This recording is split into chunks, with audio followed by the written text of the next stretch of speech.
Good morning, everyone, here in the meeting room at the Abbey, and also people joining us from home. Thank you for allowing us into your home this morning. Today, I'm going to give the first part of really a talk that's going to deal with a very similar part of our practice next week as well. I'm going to be talking today about change and how we practice with change and transitions associated with that in our life. And then next week, I'm going to look at it from I'll talk about it from a different perspective.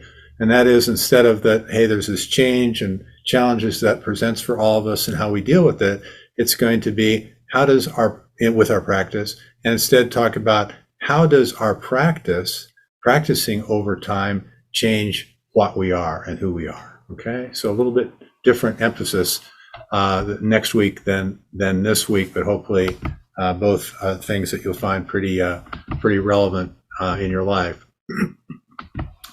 In fact, the whole point about our practice, from my bias, is to make it vibrant and relevant in our life. Otherwise, it's sort of, what's the point? Okay. So when some of you have heard me tell this story before, that I worked in corporate America for about over 30 years.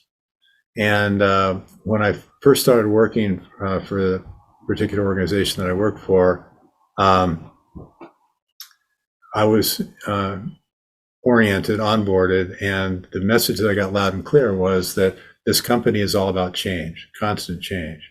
And if you're not able to adapt to that, to deal with constant change, you're not going to be a good fit. And quite frankly, you're probably not going to last in this organization very long. And so that I got that message loud and clear. And 31 years later, when I left, I reflected back on that a bit and thought, wow, yeah, there's been a lot of change. But of course, not just that organization, but whether just in a life outside of my work. And it just became, and particularly as I took up this practice, which I think I'd been practicing, I probably took it off after I'd been with that organization for about 8 years or so. But anyway, I became more and more aware of just the fact that change is everywhere. Constantly there is change, and began to see also some of the challenges that presented in my life, not just the changes that were going on in work, but personal challenges that were going on, and transitions that I was having to make in my own life, and that friends of mine, acquaintances, were having to make, that I knew of in my life in general, and also became aware of the fact that most of us don't like change. We prefer that things, even if we're having a difficult time, it's like, well, at least I know what this is. I can kind of deal with it. It's sort of like a comfortable old pair of shoes. I probably should get some new shoes, but at least I know what these shoes are, and they're worn and they don't support my foot too well anymore, but they're still kind of comfortable. So I don't really want to get a new pair of shoes. And it's a little bit like that, I think, for most of us, that we don't, just as human beings, change is a scary thing. It brings up anxiety, brings up fears, can bring up all kinds of things. Now, sometimes change, we might think of, oh, I just got a promotion, or my daughter just got a scholarship to college, or I've just fell in love, or it could be things that we would view as positive things.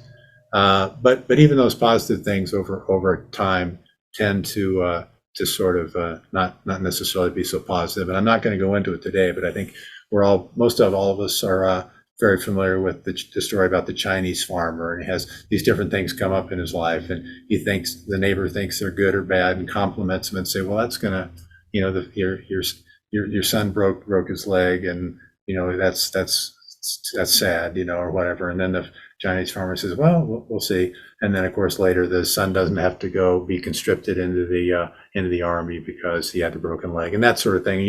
There's several examples in that story, but the point in that story, of course, is that we never really know how things are going to end up. Is it going to be good? Is it not going to be good? Most of us have events in our life where we thought, boy, that was really tough. And then it ended up providing maybe a lot of personal growth for us and ended up being positive, or vice versa. We had something we thought was very positive, and then later it turned out not to be quite the way we'd envisioned it. So, of course, again, the point of that Chinese farmer story is that life is always unfolding. It never stops. It never ends. So we really don't know what's happening, and we don't know what the impact in our lives of certain events are going to be. So we just experience what we experience, and that can be pretty challenging and pretty daunting. So what I today want to focus on is, so in this Zen practice that we have, in this, how does it help support our ability to live in this universe which is constantly changing? When I first started practice, my focus, I got an awareness through talks and my sitting and things, that this universe was constantly changing, but I didn't really organically get the fact that I was this universe, and I was this change.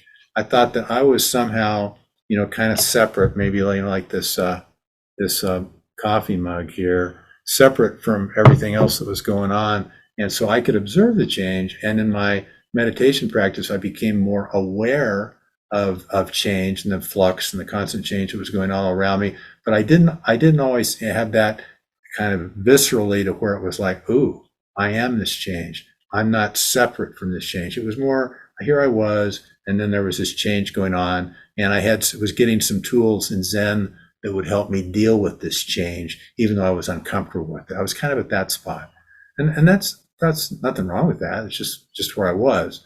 But our practice can help us deal with change in a different manner than just thinking that, oh boy, there's a lot of change, and how am I going to deal with it? I'm going to do whatever, use some kind of tools in my tool belt of experience and try to deal with these change effectively. It can go deeper than that. So I'm going to talk about some of the different kind of steps in that, and then look at how our practice can have a very big impact on the way kind of where we get to and what we experience. And so I think one thing, a first step in this process of dealing with change, is just to recognize that change is all about. It's not going to go away. The world is constantly changing. And the fact that this organization I started working on said, hey, we're all about change, blah, blah, blah. Well, yeah, everything's changing. So that really was not such a great revelation that whoever was preaching that mantra from the head of our organization. It was just, well, it's obvious. And if an organization is going to survive, or we're going to survive, somehow we need to adapt to the change. But from a Zen practice, we hear the phrase about, well, there's not a square inch to stand on, or not a square inch to walk on in this universe, in our existence, right? And so that nothing we can really grip or hold on to at all. So how do we deal with that?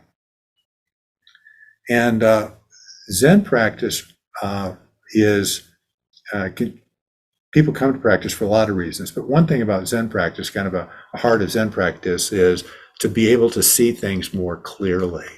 To really be able to see things more clearly. And when I say see things more clearly, I'm talking about to see what is going on. What's going on in this room right now? What was going on yesterday for us? What's going to go on? What might be going on at any time that we look at? And so that's this notion of seeing clearly. Another way of saying it, maybe more clearly, is to just see reality. What is the reality of our situation? Not the story of our situation, but what's the reality of the situation? Very easy, I know, for me to get caught up in stories and thinking about the way things might be in the future, or how this day is going to go, or wow, I'm having a great day, that kind of thing. And those are all stories. Those are all buffering me from just this direct experience of reality, right? So I've got a mug here with some water in it, and I have a concept of maybe, I'm going to get a drink of water, but that's just a story and all that. That's it. There, I just for a moment there, I I was actually drinking the water. That's drinking the water. It's not my story of telling the water, drinking the water. But now, once again, I'm telling the story. I'm buffering myself from reality. I just have a concept, a notion of drinking the water, which is a long ways away from actually just sipping the water. So, anyway, where we're going with where I'm trying to go with this is this idea that Zen practice is about experiencing reality directly, not filtering it, not buffering it, really being there with our life at each and every moment to the best of our ability. And then a second point is, besides being aware then of all this change that goes on, that is the nature of things, also beginning to realize, really starting to realize that we are that change. We are not separate from the universe. We are that. Again, so far on these couple of points about being aware that the change and we are the change, those could just be purely intellectual things, right? Just, oh, there's change everywhere. I'm the change. I'm the universe. I'm one. We're one. Let's sing Kumbaya. It can just be that kind of a thing. That may not be very helpful in life, because a lot of people, I think, are aware of that, and a lot of people have tremendous suffering in their life, even though intellectually they might have that. So, our practice can help this in a number of ways, deal with this and see things more clearly, and that will then relate to how we deal with different transitions and changes in our life and changes that we are involved with very directly. And one thing is that as we sit Zazen, we become, as you all are aware to varying degrees, become more and more aware of the transient nature of all things. So we're sitting there, we're doing our best not to move. Maybe we're just following our breath, just observing our breath. And then thoughts come up. Because I get distracted. Oh, I've got to do this afternoon. Ooh, I forgot to pick up my shirts at the laundry. I forgot to get, they close at 1 o'clock. I don't know if I'll make it there in time. This stuff comes up in our mind as we're sitting.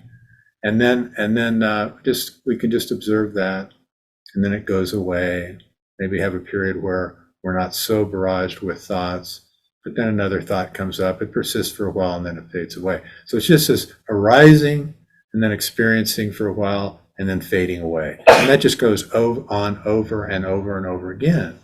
And over time, as we sit more, we're not particularly offended or bothered by that. We just observe it. We don't have to attach to it, whatever. We don't have to make all the thoughts go away. We can just observe them. We can just experience it, right? And at some point, we may even find that we're not even exactly observing them. It's just these thoughts. We're just experiencing, not experience says, but we are experiencing this moment, whatever's coming up, all that stuff like that, without separation. And we may experience at least a moment or two of that, if not more, from time to time.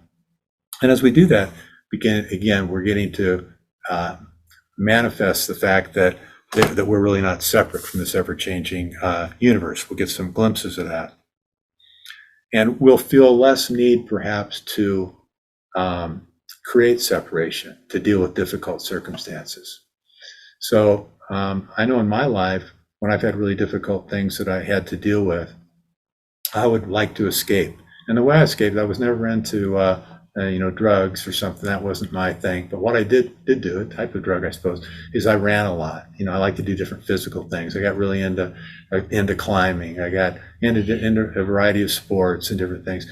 And it was a way of making some of the difficult circumstances. It muted them. It buffered me from them, and so they weren't as painful to me. Right? Things I did.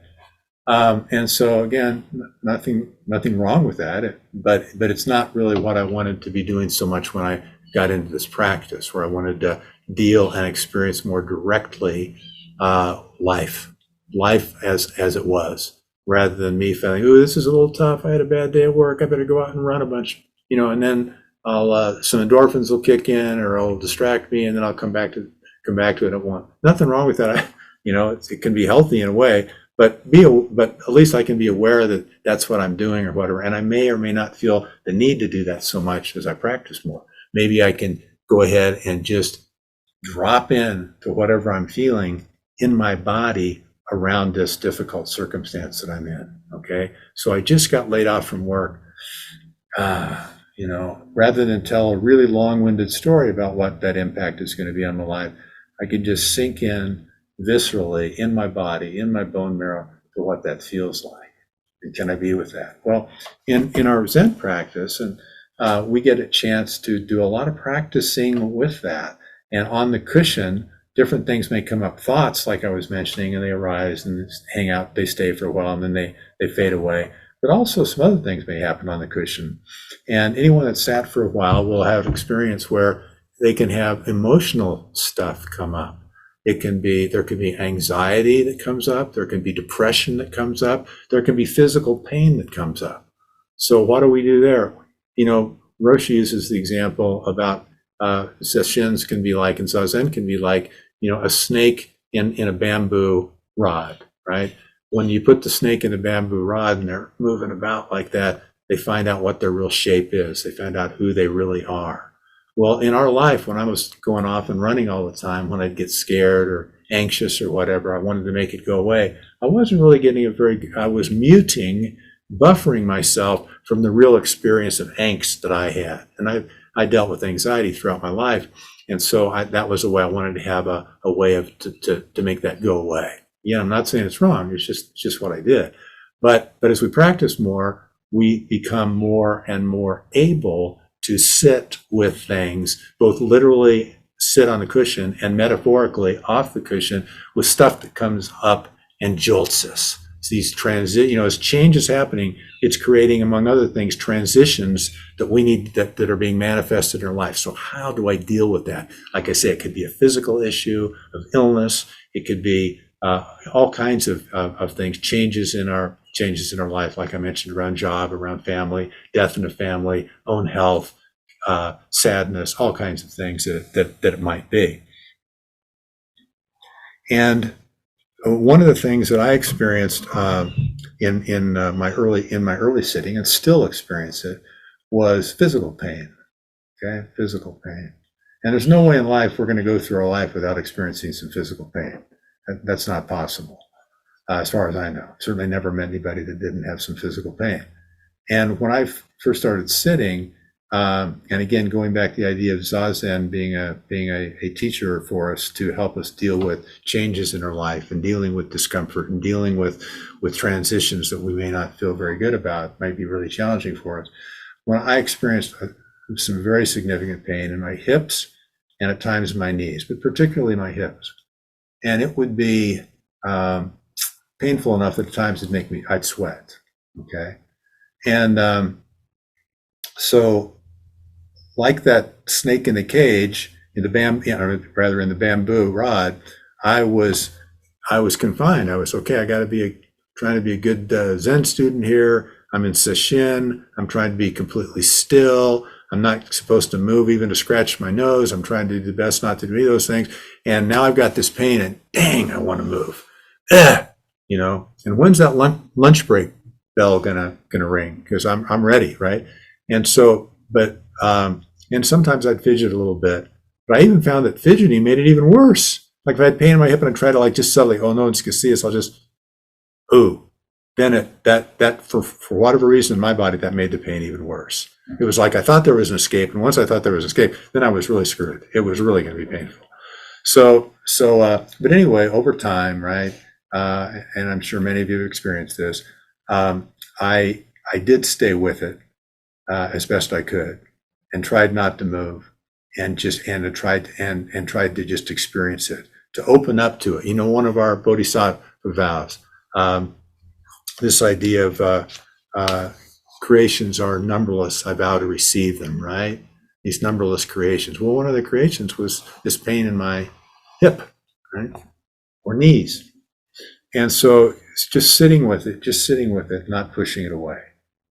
That may not seem like a big deal when you're in sesshin. That's an incredibly big deal, and how that can carry over into life, right? It could be emotional pain, can be physical pain, could be all kinds of stuff that you would ordinarily want to suppress and kind of metaphorically put in your basement, just stuff it, and instead realizing, hey, I can be with this, I can be with this, and I may not like it, but I can be with it. So we learn more and more to practice. We get experience it's like we're in a kindergarten lab or something. Instead of having to be out in that kind of scary world outside of the Zendo, we can begin to experience, take baby steps dealing with some of these things we otherwise might suppress or try to run away from. And we get more and more able to experience and appreciate stuff even that we wouldn't prefer. There's no way in heck when I have knee pain or hip pain now when I'm sitting for long periods, I wouldn't choose that. I wouldn't say, wow, that's great. There it is again. That would be disingenuous if I did that.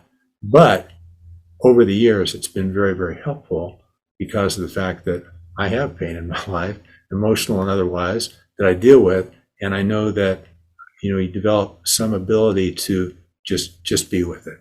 Okay, just be with it. The one of my Dharma aunt, Joko Beck, she of course wrote a couple books, and she's all over the internet and stuff. But she, said that the only thing tougher than sesshin is not doing sesshin. And I mean, she was getting at that idea, right? That even though sesshin has difficult times when we're constrained, when we're that snake in that bamboo rod, if you will, and we want to move, we want to do other things, we want to take a break, we want to take a walk outside, we want to have a nice meal with some friends, we may want to have a glass of wine, whatever our technique is.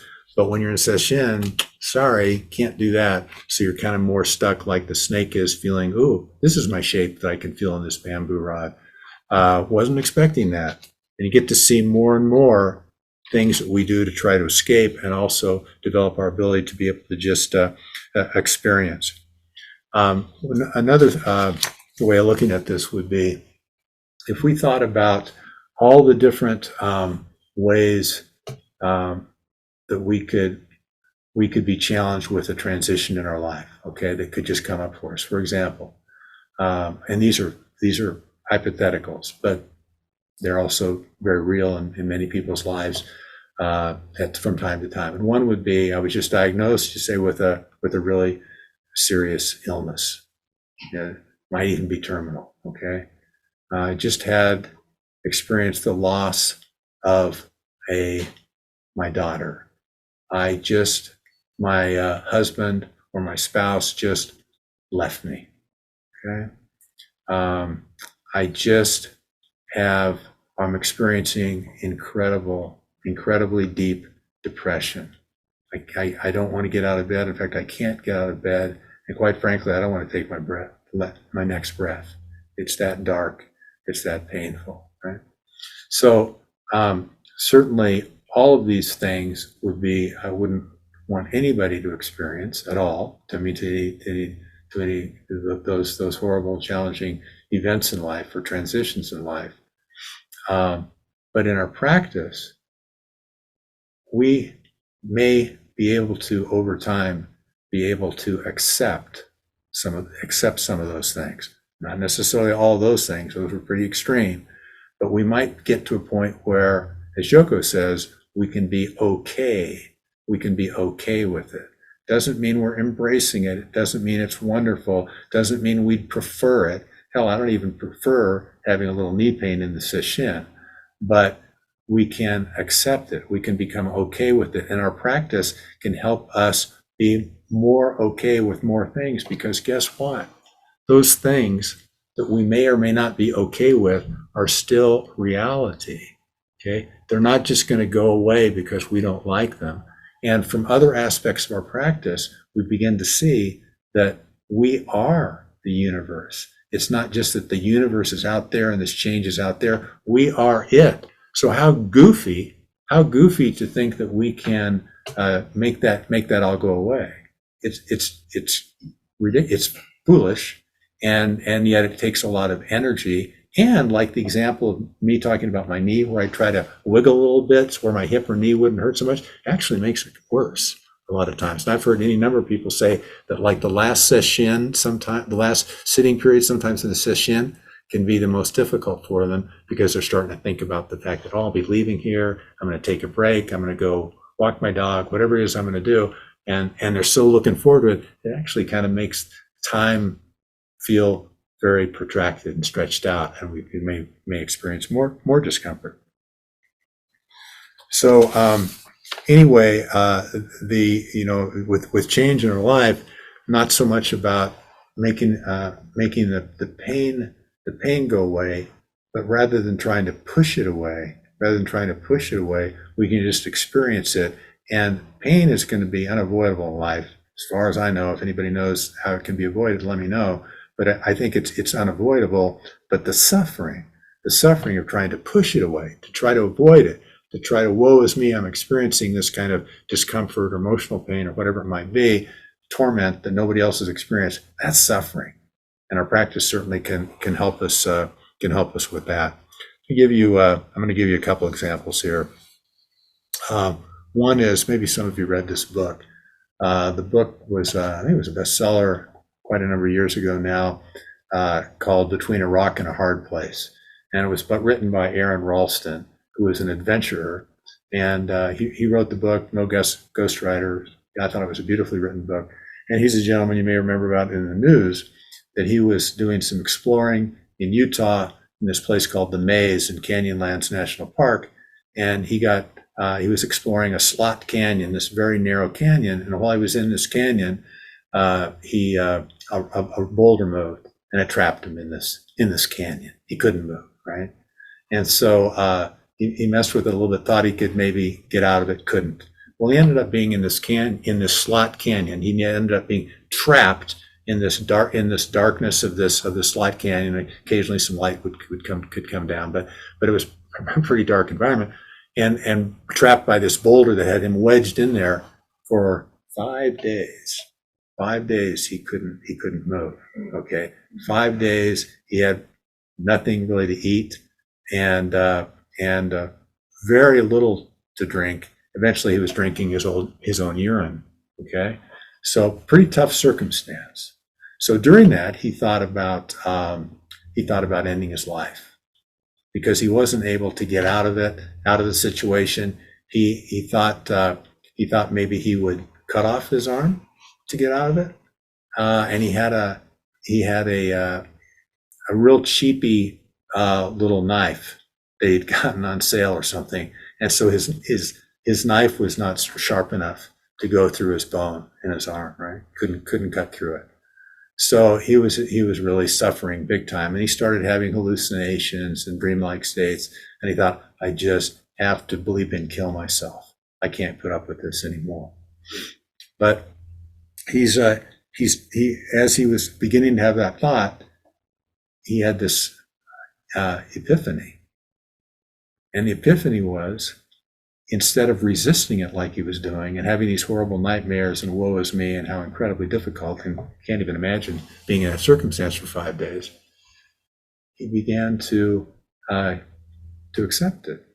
This is my situation. And he was an engineer by background. He started really assessing and analyze that situation.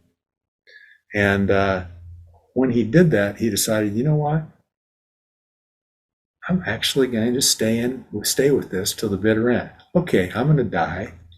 I'm in a hell of a lot of pain, but I would rather just stay with it. He was a tremendous adventurer and climber and all that. He'd been in a lot of challenging circumstances, but nothing quite really like this. So what he did eventually was he accepted it and didn't fight it anymore particularly, except he still wanted to get out of that canyon, get out of that entrapment. So once he accepted it, he came up with a solution. He couldn't cut through the bone, but he could break it. He could use leverage somehow against the side of the canyon, just break the bone in his arm.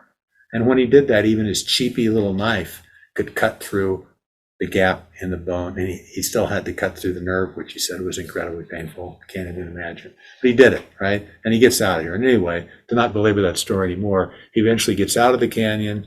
He survives, has a long period of physical therapy to recover from that, and he had some amazing infections he had to deal with and all that. But he did it. So what does that have to do with anything? Well, he was first pushing things away, then he eventually came to this epiphany where he started to accept his plight, and then where he accepted his plight, he was better able to make a decision about how to survive it rather than just rather than just trying to push it away or even end his life, which he came close to trying to doing. Another way of looking at this is he made peace with his situation. Okay, didn't like it. I'm sure he hated it, but he made peace with it. Okay, and that's a subtle thing, but it's not so subtle in that it is absolutely life-changing. What if we can make peace with whatever situation we come up with? You know, in Zen practice, we talk a lot about the fact that not knowing, we don't know what's going to happen. You know, I can have a heart attack and die before I finish this talk. Anything can happen at any moment. We don't know. And that not knowing, it can create a lot of angst for us. But if we know, in this sense, know, or maybe don't even know this, that we may or may not be able to deal with whatever situation comes up. That's pretty freeing. That's pretty liberating. And it's not a overconfident, arrogant feel that we can come up with. We can make peace with any situation. We may not be able to. I read a thing about Ushiyama Roshi going through a near-death experience, and he said if it happened to him again, he doesn't know if he'd be able to go through it again. It was too much. It was so difficult. But he did make it through this one, right? He said, so, but I don't know if I could really handle it any better than I did then, and maybe not as well next time. Who knows? So I think you have to have that's helpful in our practice to be honest about. We never know, and even don't know for sure that we'll be able to continue to open up more and more and deal with some of these difficult circumstances that life has to offer. To share more, another example from dealing with difficult things that some of us I can certainly relate to because of my age, and some of you may be able to more or less because depending upon your age. But at some point, you're probably going to be dealing with this yourself anyway. And it's this example that I have seen in at work in hospice. And it's not necessarily the example even of patients that are forecast to have less than 6 months to live, but of family members, right? And it can be even family members that are grieving the loss of a loved one, right? And so they're in a lot of pain, and they get counsel from people in bereavement in our hospice organization, right? And they become better and better able to deal with their grief from the loss of the loved one. Very painful. Some people grieve for a very long time. The whole path of grief is different for everybody. But over time, they may find that they're a little bit more able to continue on in some of their daily life activities. And then what may happen in some circumstances is they become depressed again.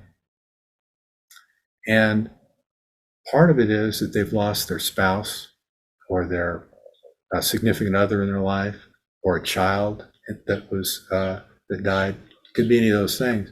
But besides the grief they go through and that loss, they may also kind of wake up to the fact that, and particularly I'm talking now about an older person, that, okay, my kids are grown up now. I lost my spouse, or I lost my daughter, or I lost my son, or I lost this loved one. And I have a huge emptiness about that. But at the same time, my kids, they're in their 40s now or 50s now, and they don't really need me anymore. And at first, when I was an empty nester, maybe that was kind of nice for a change, but they don't seem to need me at all. That's creating a real hole for me. As I get older, our society tends not to pay a lot of attention or appreciate very much elders in our society. And so I feel discounted in my life. I'm not working anymore. I'm retired, and I do have free time on my hands now. And I'm like, that's difficult for me. I'm not quite sure what I should be doing. And so it's creating a lot of emotional distress and a lot of pain, emotional pain for me to feel not valued. What am I even doing here? Right? Okay. So that, I think, just from my own experience talking with people and my own experience directly, beyond that, is not an unusual plight in our life. And as people get older in particular, that's a not an uncommon situation to be in, and it's very easy to get depressed about that. But in our practice, even in that, it's not the pain that I experienced when I sat in the Zendo when I first started sitting, but it's another kind of pain. And it's something that our practice and the work you all do, sitting on the cushion, the support of each other sitting together, the support of each other in the Sangha, we can become more robust into be open even to that sort of difficulty and challenge and pain that we experience emotionally as we get older. And of course, people that are young experience lots of pain too, and they experience, teenage rate among young people is quite high. So pain knows no boundaries. As far as I'm just using this example because in my work and stuff, I tend to be around people that are older, and I see family members struggling with this, and they're still alive. And yet at the same time, they don't feel so very alive anymore because they of some of the torment they're going through as they try to deal with the whole aging process and these different phases of life they're going through, maybe that were triggered by the loss of a loved one, but then become compounded as they start to question their value to anything and the purpose of life, and have these kind of existential questions.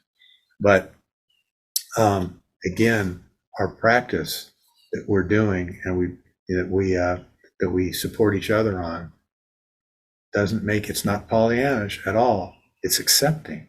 It's dealing with, as I said, what's Zen so much about? It's about seeing reality clearly. That's reality. The reality is not that we're going to be able to escape all these things or navigate all these things. We all have lived long enough to know that we've probably experienced the proverbial 10,000 joys, but also 10,000 sorrows in our life. But our Zen practice can help us be more robust and to be able to make peace with it, whatever it is. And we can make peace through whatever it is until we can't. Though it's so difficult, we can't make peace with that. And then we can make peace with that. We can make peace with right now. This is too hard. But I can at least have some acceptance there and start from that point, right? And we have lots and lots of chances to do that. One of the things that I did in our practice, one of the things I didn't mention in Sesshin that I have always found helpful, and that is the fact that in Sesshin, we're also going through a lot of transitions. You may be sitting in the Zendo, and then all of a sudden the bowl is struck a couple of times, and then we're doing Kinhin, right? We're moving from on the cushion to off the cushion. And then later you're doing Samu practice. And maybe you're a Samu practice, you got to get ready for that. You change your clothes, you go out there. So lots of transitions that are going on throughout that week or weekend or one day retreat that you get practice with. Not a whole lot going on compared to other times in your life, perhaps, but there are still transitions going on. You're getting ready to do the dishes because you're assigned to do cleanup after breakfast or lunch or dinner.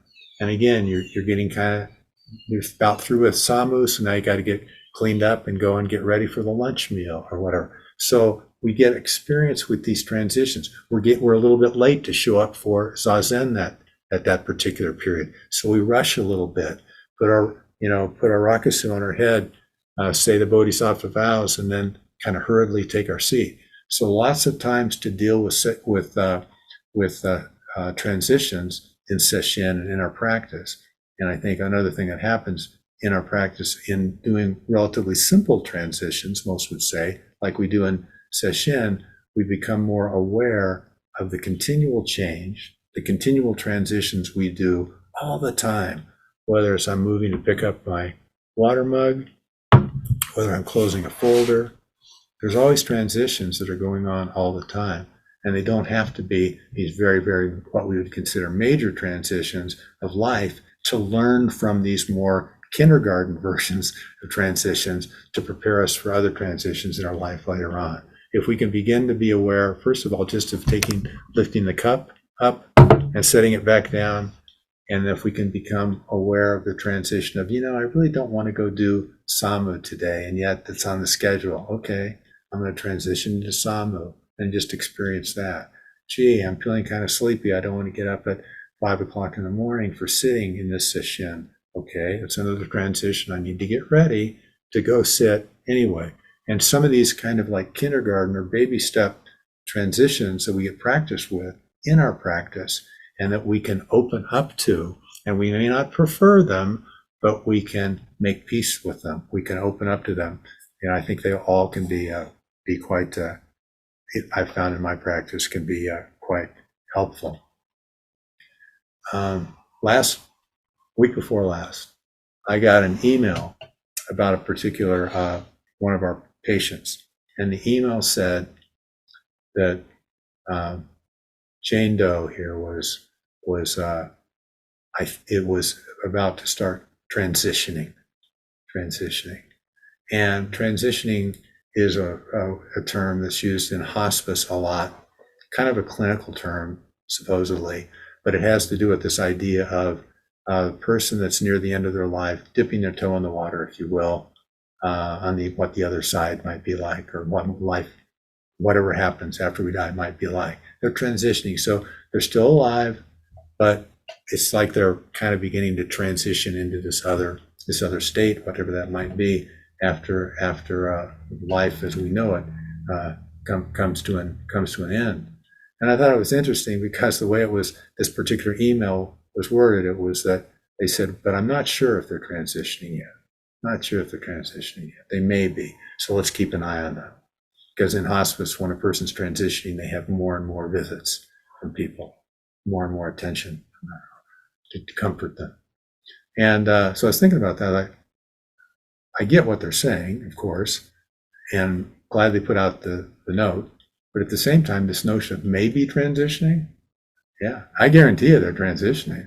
We're all transitioning, and we have been for a long time. In fact, there was I think it was a T-Mobile commercial about 10 years ago, and it showed this I don't know what it had to do with cellular coverage, but it showed this baby being born, and then in like 30-second commercial, you see the baby being born, crying, growing up, becoming a teenager, becoming middle-aged, dying, like in 30 seconds. Yeah, that's that's kind of the real deal, albeit sped up.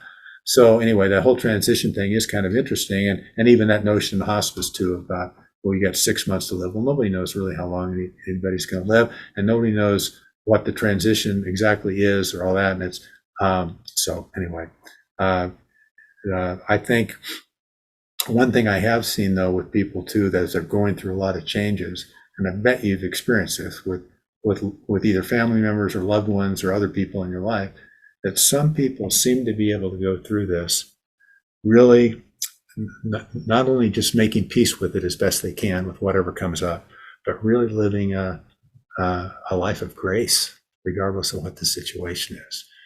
This dignified, sort of graceful transitioning of their life, right? And regardless of what comes up, doesn't mean they don't get down about it. Doesn't mean they don't get sad about it.